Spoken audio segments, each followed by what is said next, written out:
What tech is actually useful to practice music? I'm an adjunct instructor at the Cincinnati Conservatory of Music, and we're headed back to school this week. And in the spirit of going back to school and starting a new semester, I was thinking, what devices do I use in my practice every day that I would recommend to music students? And really anybody who's practicing music.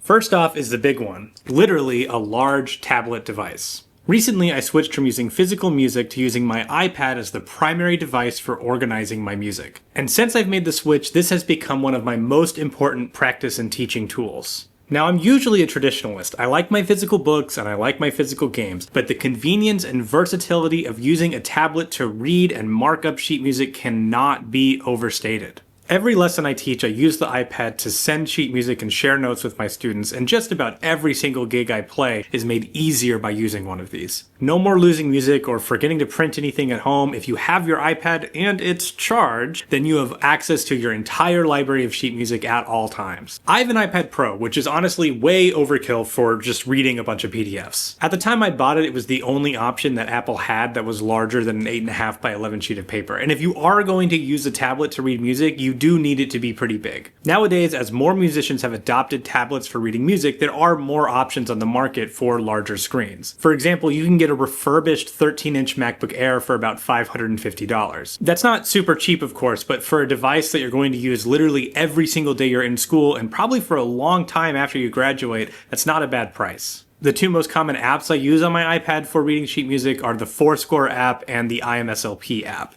And while I've personally been able to manage without any kind of foot pedal or page turner, that's probably something you should look into getting as well. Now, the second device that I think just about every musician should have is a Bluetooth loudspeaker.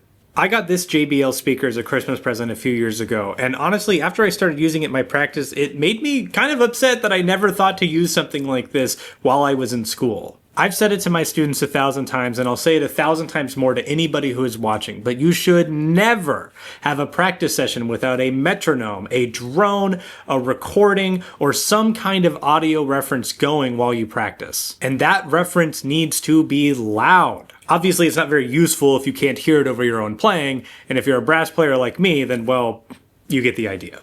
Fully realizing that I'm potentially giving up a Raycon sponsorship by saying this, I don't really like using in-ear earbuds while I'm practicing. I much prefer having an external speaker somewhere in my practice room that's loud enough for me to hear over my playing, can be controlled with my iPad or my iPhone through Bluetooth, and hopefully is small enough that it can fit inside an instrument case or a backpack. The model I use is the JBL Flip 5. This thing is plenty loud enough and it costs about $90, but I'm willing to bet you would be able to find something cheaper if you found a used option. And lastly, I highly recommend, in fact, I think it's imperative that every music student has an audio recorder of some kind. And before you ask, no, the voice memo app on your phone is not good enough. My go-to recommendation has always been something like the Zoom H4 or Zoom H6, which is the device that I'm using to record this audio. These devices work both as a handheld audio recorder and an audio interface, and come with microphones that are decent enough to make a high-quality audition tape, as well as having good enough preamps that you could use a high-quality external microphone if you have one. Having clear audio of your own practice is incredibly important. In fact, recording yourself and listening back and analyzing those recordings is probably the most efficient practice strategy of all time. It's almost like a cheat code to getting better at music, and it baffles me that so many students just simply don't do it.